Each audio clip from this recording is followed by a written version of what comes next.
ओम स्थापकाय च धर्मस्य सर्वधर्मजननीं शारदां देवीं रामकृष्णं जगद्गुरुं पादपद्मे तयो श्रित्वा प्रणमामि मुहुर्मुहुः।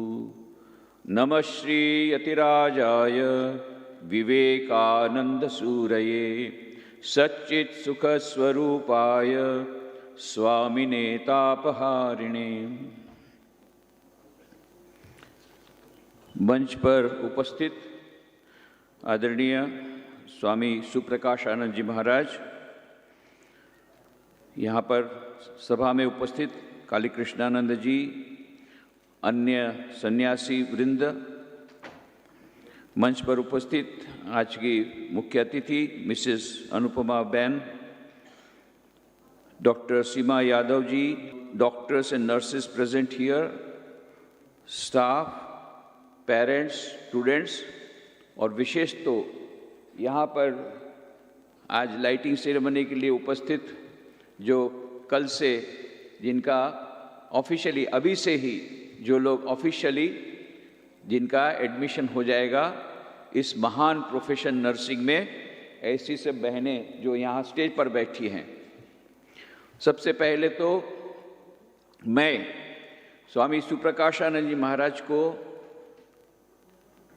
बहुत बहुत उनके प्रति कृतज्ञता व्यक्त करता हूँ कि उन्होंने मुझे इस अवसर में याद किया और मुझे ये अवसर प्रदान किया कि मैं इस सभा में उपस्थित रह सकूं और उस बहाने यहाँ भगवान श्री कृष्ण के लीला स्थान वृंदावन की तीर्थ यात्रा भी हो जाएगी, हो रही है, एक पन दो काज तो एक हमको एडिशनल लाभ मिल गया।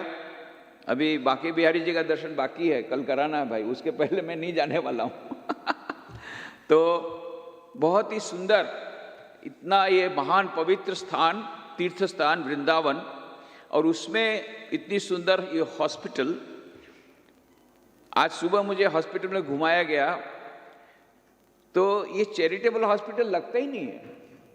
कोई भी कॉरपोरेट हॉस्पिटल से टक्कर मार सके ऐसी हॉस्पिटल यहाँ पर वृंदावन में है।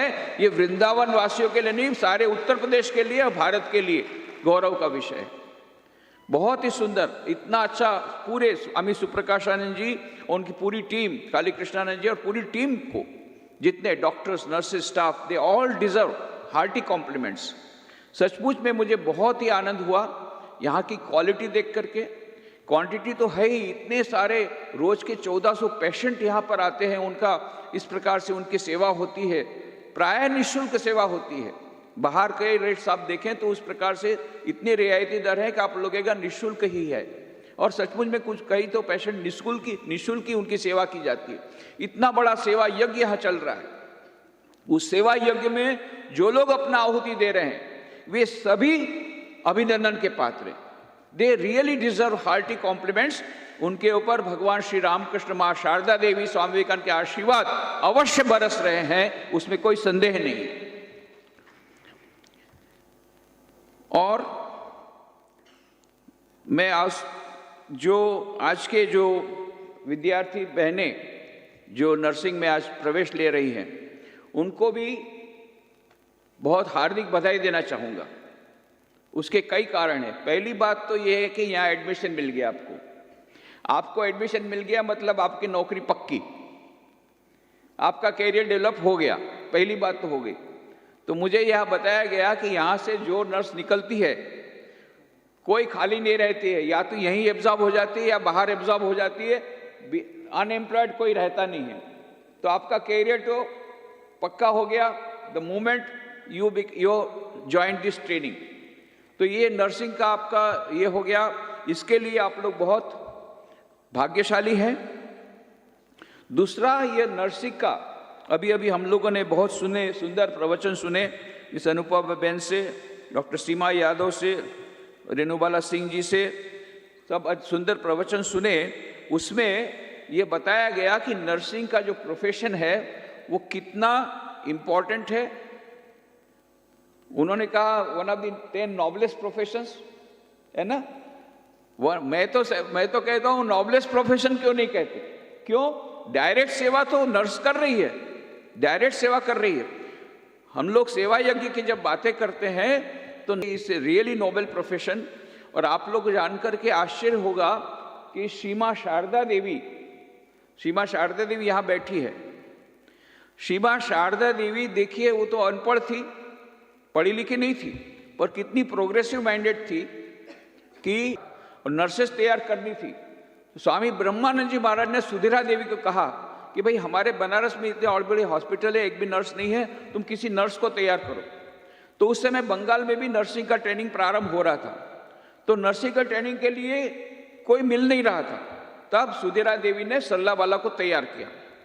सल्लाबाला को तैयार किया तो सभी लोगों ने विरोध किया, नहीं, उस समय नर्सिंग का जो प्रोफेशन है वो निम्न प्रोफेशन माना जाता। अरे ब्राह्मण की लड़की नर्सिंग में जाएगी, कितने जात पात को छोड़ करके सबको छूना पड़ेगा उसको? नहीं। पर मां शारदा देवी ने कहा नहीं, वो दूसरे की सेवा करेगी, उससे बड़ी उपलब्धि क्या हो सकती है? सेवा करने का बहुत सुनहरा मौका उसे मिलेगा। नहीं, उसको नर्सिंग में जाने दो। मां शारदा देवी के कहने पर बाद में ये सरला बालाजी ने बाद में नर्सिंग की ट्रेनिंग की, उसके बाद मां की सेवा की। बाद में जब 1953 में शारदा जाकर के भक्ति प्राणा प्रवरा जी का भक्ति प्राणा माता जी बनी थी। ये प्रवरा जी का भक्ति प्राणा माता जी भी नर्सिंग की ट्रेनिंग ली थी। She was the first nurse to be train. तो समझ जाइए कितना इंपॉर्टेंट प्रोफेशन है आप लोगों का कि मां शारदा देवी अप्रूव करती है, नहीं सेवा करने का इसमें बहुत सुंदर मौका मिलता है। दूसरी बात है कि ये सेवा से डबल फायदा है। कैसे डबल फायदा? कि जो करे सेवा सो पाए मेवा। तो कर्म के सिद्धांत के अनुसार आप सेवा करेंगे तो मेवा मिलेगा ही, और सैलरी तो मिलेगी, ऊपर से मेवा मिलेगा मतलब कर्म का फल मिलेगा। पर उसके अलावा भी आपको एक और वस्तु मिलेगी, वो है मन की शांति। आज सभी लोग मन की शांति के लिए शांति की खोज में हैं। अभी मैं अमेरिका गया था, वहां पर भी वही बात देखा, जो यहाँ बात है वही बात है। सब लोग टेंशन में है, किसी के मन में शांति नहीं है। सब शांति प्राप्त करना चाहते हैं, शांति प्राप्त करने के लिए बहुत प्रयत्न कर रहे हैं, पर शांति प्राप्त हो नहीं रही है। क्यों नहीं हो रही है उसका कारण बताता हूं। एक बुढ़िया थी, रो रही थी, खो गई है। तो रोती क्यों? चल मैं खोज देता हूं। उसने भी खोजना शुरू किया, नहीं मिली। बाद में उसको ट्यूबलाइट हुई। उसने पूछा बूढ़े के, ए बुढ़िया कहाँ खो गई थी? सोई बेटा भीतर कमरे में खो गई थी। हैं? और तू बरामदे में देख रही है? बेटा भीतर में अंधेरा है, बाहर उजाला है, इसलिए यहां देख रही हूं। पूरी जिंदगी देखोगे तो भी सोई मिलेगी नहीं। खोई कहाँ है? भीतर कमरे में। खोज कर रही है कहाँ? बाहर बरामदे में। ये हम सब की कहानी है। हम सब शांति खोज रहे हैं कहाँ? लेटेस्ट मॉडल मोबाइल में, लेटेस्ट मॉडल मकान में, लेटेस्ट मॉडल ड्रेस में। मिलती नहीं है। क्यों? शांति वहां नहीं है, शांति भीतर में है। कबीर ने कहा, मोको कहाँ तू ढूंढे बंदे, मैं तो तेरे पास में, खोजोगे तो अभी मिलूंगा पल भर की तलाश में। शाश्वत सुख और शाश्वत शांति का स्रोत हमारे सबके भीतर में है। कठोपनिषद में भी कहा, नित्यो नित्यानाम चेतनस चेतनानाम एको बहुनाम नो विदधाति कामान तम आत्मस्थम येनु पश्यन्ति धीरा तेषाम शांति शाश्वती नेतरेषाम। किसको शांति मिल सकती है? जो ही परमात्मा के दर्शन करते हैं, जो परमात्मा की खोज करते हैं, उनको शांति मिल सकती है। का पर्दा आ गया। इसीलिए कबीर ने कहा, घूंघट का पट खोल रे तो हे पिया मिलेंगे, कटु को वचन मत बोल रे तो हे पिया मिलेंगे। तुझे प्रियतम के दर्शन होंगे, भगवान के दर्शन होंगे। कब? जब अज्ञान का पर्दा खुलेगा। तो अज्ञान का पर्दा कैसे खुलेगा? उसके 4 उपाय हैं। स्वामी विवेकानंद ने सारा वेदांत का सार राजयोग के ग्रंथ में रख के बोला, each soul is potentially divine, the goal of human life is to manifest this divinity within by controlling nature external and internal. Do this either by work, worship, psychic control, dogmas, rituals, worships, temples, churches, mosques are but secondary details. तो क्या कहा उन्होंने? प्रत्येक मनुष्य के भीतर में आत्मा है, परंतु सुषुप्त रूप से विराजमान है, पोटेंशियली डिफाइन। तो मनुष्य जीवन का लक्ष्य क्या है? उस अंतर्निहित दिव्यता को अभिव्यक्त करना। कैसे हो सकता है? बाह्य अंतःप्रकृति योग मतलब ध्यान, भक्ति योग मतलब प्रार्थना, सेवा योग के द्वारा तुरंत मन की शांति मिलती है और शाश्वत शांति का मार्ग भी प्रस्तुत हो जाता है। जब स्वामी विवेकानंद अमेरिका से वापस लौटे, एक युवक उनके पास गया। उन्होंने कहा, मैंने प्रयत्न किए पर मन की शांति नहीं मिल रही है। तो उसने कहा, अभी तू क्या करता है मन की शांति प्राप्त कर रही है? बोले, मेरे लेटेस्ट गुरु ने, आजकल लोग गुरु बदलते हैं जैसे गाड़ी बदलते हैं, एक कमरे में जाता हूँ, खिड़की दरवाजे सब बंद कर देता हूँ और ध्यान में बैठ जाता हूँ और मेरे मन से सारे विचारों से शून्य करने का प्रयत्न कर रहा हूँ। ऐसा बहुत टाइम से कर रहा हूँ पर मन में शांति नहीं मिल रही है। स्वामी विवेकानंद ने कहा, वत्स, यदि मेरी बात सुन तो सबसे पहले खिड़की दरवाजे खोल और आंखें खोल। देख पास में कौन भूखा है, उसको रोटी दे। देख पास में कौन रोगी है, उसको दवाई दे। तुरंत तुझे शांति मिलेगी। स्वामी विवेकानंद ने कहा, दूसरों की सेवा करने से तत्काल शांति मिलती है। तो ये सेवा का योग एक बहुत बड़ा योग है जिसमें हमको मन की शांति मिलती है, साथ साथ में शाश्वत शांति भी मिलती है। इसीलिए स्वामी विवेकानंद ने रामकृष्ण मिशन की स्थापना की। आप लोगों को मालूम होगा क्यों स्वामी विवेकानंद ने की, उसके पीछे एक बहुत बड़ी घटना है। श्री रामकृष्ण देव दक्षिणेश्वर के मंदिर में स्वामी और श्री रामकृष्ण देव छोटी खाट पर बैठ करके बातें कर रहे थे। क्या बातें कर रहे थे? बोले, देखो वैष्णव धर्म में 3 बातें मुख्य है। कौन कौन सी 3 बातें मुख्य है? एक तो है नामे रुचि, नाम में रुचि होनी चाहिए, भगवान का नाम लेना चाहिए। दूसरा वैष्णवेर सेवा, वैष्णव की सेवा करनी चाहिए। तीसरा जीवे दया, जीव पर दया करनी चाहिए। जहां उन्होंने कहा जीव पर दया करनी चाहिए, उनका मन समाधि में चला गया। थोड़ी देर बाद समाधि अवस्था से जब नीचे उतरे तब उन्होंने क्या कहा? जीव पर दया करने वाला तू कौन रे? तू एक पृथ्वी पर का क्षुद्र कीटाणु, तू दूसरे पर दया करेगा? नहीं, जीव पर दया नहीं, जीव की शिव ज्ञान से सेवा। नरेंद्र नाथ दत्त बाद में चलकर स्वामी विवेकानंद बने, वो तुरंत बाहर आए। आज गुरुदेव के मुख से कितना महान उपदेश सुना है। इसमें तो ज्ञान, भक्ति, कर्म तीनों का संगम है। इसमें तो प्राचीन और अर्वाचीन और आधुनिक सभी का संगम है। सारे वेदों का सार स्वामी श्री रामकृष्ण देव ने कह दिया। यदि भगवान मुझे अवसर देंगे तो इस उपदेश का मैं प्रचार प्रसार सारी दुनिया में करूंगा। और भगवान ने उनको अवसर दिया। स्वामी विवेकानंद जब अमेरिका से वापस लौटे, 1 मई 1897 को, आज से 125 साल पहले, उन्होंने रामकृष्ण मिशन की स्थापना की। क्यों? ये श्री रामकृष्ण देव ने कहा था, शिव ज्ञान से जीव सेवा। उस उपदेश को मूर्त स्वरूप देने के लिए उन्होंने रामकृष्ण मिशन की स्थापना की। तो आज ये रामकृष्ण मिशन एक ग्लोबल ऑर्गेनाइजेशन है।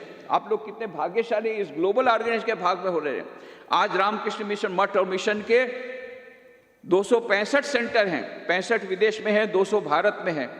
और ये वृंदावन जैसे 200 सेंटर में से 14 वृंदावन जैसी बड़ी बड़ी हॉस्पिटल है, 90 आउटसाइड डिस्पेंसरी है, 96 मोबाइल आज इतने लोगों की सेवा कर रहे हैं ये रामकृष्ण मिशन। उसके पीछे इतने जो सन्यासी ये क्यों इस प्रकार की सेवा कर रहे हैं? क्योंकि स्वामी विवेकानंद ने आह्वान किया था। अभी तक तुमने मंत्र सुने थे, मातृदेवो भव, पितृदेवो भव, आचार्य देवो भव, अतिथि देवो भव। स्वामी विवेकानंद कहते हैं, अब मैं तुम्हें नए मंत्र देता हूं जो आधुनिक युग के लिए ज्यादा महत्व के हैं। वो कौन से मंत्र हैं? दरिद्र देवो भव, रोगी देवो भव। दरिद्र नारायण की सेवा करो, रोगी नारायण की सेवा करो। ये दरिद्र नारायण, रोगी नारायण की सेवा के लिए ये रामकृष्ण मिशन के सब सेंटर कार्यरत हैं। और सन्यासियों को उन्होंने कहा, अभी तक के जितने सन्यासी थे उनका एकमात्र ध्येय था आत्मनो मोक्षार्थम, अब वो नहीं होगा। उसको परिवर्तन करके उन्होंने नया मंत्र दिया, आत्मनो मोक्षार्थम जगत हिताय च लगा दिया। आत्मनो मोक्षार्थम हम करेंगे, आत्मनो मोक्षार्थम हमारे जीवन का उद्देश्य है, भीतर में जो परमात्मा का दर्शन करना, ये हमारे जीवन का परम उद्देश्य अवश्य है, परंतु किस प्रकार से? जंगल में जाकर के नहीं, गुफा में जाकर के नहीं, हिमालय में जाकर के नहीं, समाज में रह करके समाज की सेवा करते करते और शिव ज्ञान से जीव सेवा को अपने जीवन में लाते हुए, इस प्रकार से हम अपने सन्यासी भी, हम लोग भी हैं, उसी काम में लगे हुए हैं। तो आप लोग कितने भाग्यशाली हैं, हमारे इस महान सेवा यज्ञ के आप लोग सहभागी बन रहे हैं। आपको इस महान संस्था के साथ आप जुड़े हुए हैं, आपको उसका गुडविल मिल रहा है, आपका कैरियर डेवलपमेंट भी हो रहा है, सबसे बड़े आपको मन को शांति मिलेगी। और यदि आप उस सेवा को पूजा के रूप में ले सकें, यदि आप किसी दर्दी की सेवा करेंगे, 3 प्रकार से सेवा हो सकती है। एक तो सेवा साधारण रीत से हो सकती है, भाई मुझे क्या करूं, सैलरी मिली है तो दवाई तो दिलानी पड़ेगी, ले आओ दवाई ले आओ भाई, अरे लो इंजेक्शन, तो आपकी अटेंडेंस हो गई, आपने इंजेक्शन भी दे दिया, आपको सैलरी मिल गई, काम खत्म, बस केवल सैलरी मिलेगी और कुछ नहीं मिलेगा। पर आपने उसमें कुछ अपना उड़ेला, अपना कुछ डाला। हमारे कुछ सन्यासी लोग जा रहे थे राहत कार्य करने के लिए, तो हमारे एक सीनियर साहब जी ने पूछा, कहाँ जा रहे हो? बोले राहत कार्य करने। तो क्या दोगे? अरे हम लोग है ना बहुत सारा अनाज देंगे, वस्त्र भी देंगे और कुछ, हाँ कुछ और भी है, हम लोग वो ये टॉर्च वगैरह भी सब कुछ आइटम भी देंगे, जो उनके अभी फ्लड आया है तो उनको तुरंत मिल जाए। और क्या दोगे? बहुत सारी आइटम भी नहीं, और क्या दोगे? अरे बोले ये सब तो तुमको किसी गवर्नमेंट से मिली है, किसी एनजीओ से मिला है, वहां से मिला है, तो इसने दिया है, वो डोनर ने दिया, तुम अपनी तरफ से क्या दोगे? बोले हम तो सन्यासी, हमारे पास क्या है? नहीं, तुमको भी देना है। तुम क्या दोगे? अरे ये जितनी सामग्री है तो किसी ने तुमको दी है, तुम उसको दे रहे हो, तुम अपने तरफ से क्या दे रहे हो? तुम अपने तरफ से उसमें अपना प्यार उड़ेलना। जब किसी की सेवा करते हो, वो जो आइटम जब दोगे, प्यार के साथ दोगे, वो प्यार तुम्हारा है, वो तुम्हारा कंट्रीब्यूशन। उसी प्रकार से आप नर्स के हिसाब से आप जब वही इंजेक्शन प्यार से लगाएंगे तो उसकी इफेक्ट भी अलग होगी। इट विल बी, जो योगा कर्मसु कौशलम जो गीता में कहा गया, यही कर्म की कुशलता है कि जहां पर कि आप वो प्यार के साथ वो सेवा करेंगे तो उसका रिजल्ट ही कुछ अलग रहेगा।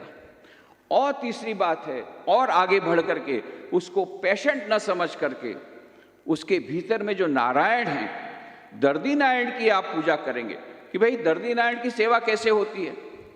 अच्छा समझो हम लोग को शिव जी को पूजा करनी है तो कैसे करेंगे? बिल्व पत्र देंगे और पानी चढ़ाएंगे।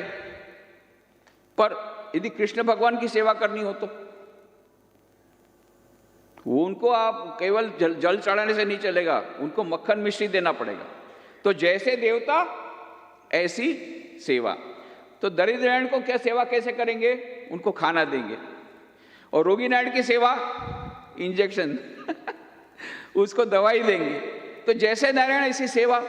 तो यदि आप ये सोचते हैं, एक नर्स होने के नाते, ये स्टाफ नर्सेज भी इसमें इंक्लूडेड है, यदि आप ये सोचते हैं कि मैं पेशेंट की सेवा नहीं कर रही हूं, एक दर्दी की सेवा नहीं कर रही हूं, दर्दी नारायण की पूजा कर रही हूं, दर्दी नारायण को अभी मेवा नहीं चाहिए, मिठाई नहीं चाहिए, अभी उसको इंजेक्शन चाहिए, इसलिए वो इंजेक्शन मैं दे रही हूं, ये भी मैं दर्दी नारायण की सेवा कर रही हूं, ये यदि एटीट्यूड आता है, एक दिन में तो आएगा नहीं, धीरे धीरे हमको ये याद रखना पड़ेगा। जैसा जैसा हमारा स्पिरिचुअल डेवलपमेंट होगा, हम ध्यान करेंगे, प्रार्थना करेंगे, तब हमको ईश्वरीय शक्ति प्रदान करेंगे, हम ठीक से शिव ज्ञान से जीव सेवा कर सके। परंतु यदि हम प्रयत्न करते हैं तो आप देखिए डबल फायदा हो जाएगा। एक तो आप जो अच्छी तरह सेवा करेंगे उसका मेवा मिलेगा, सैलरी मिलेगी, अभी प्राइज मिले ऐसी प्राइज मिलेगी, अवार्ड मिलेंगे, वो सब तो मिलेगा। उसके ऊपर क्या मिलेगा? ईश्वर की प्राप्ति होगी, अनंत सुख, अनंत ज्ञान, अनंत आनंद प्राप्त होगा, मन में शांति मिलेगी और शाश्वत शांति की ओर हम अग्रसर हो सकेंगे। तो आज के इस दिन पर आप सभी को, जो लोग इस सेवा यज्ञ में अपनी अपनी आहुति दे रहे हैं, चाहे डॉक्टर्स हों, चाहे नर्सेज हों, चाहे जो भी हों, दूसरे स्टाफ हों, ये सभी को मैं बहुत बहुत अभिनंदन देता हूँ।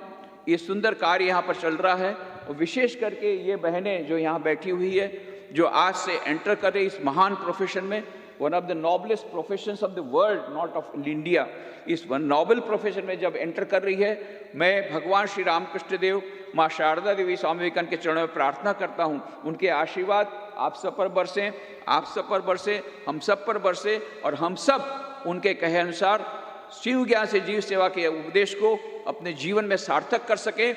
ऐसी शक्ति हमें वे दें, ऐसी उनके चरणों में प्रार्थना करते हुए आप सबके भीतर में जो दिव्य चेतना विराजमान है उसको प्रणाम करते हुए मेरी वाणी को विराम देता हूँ। धन्यवाद।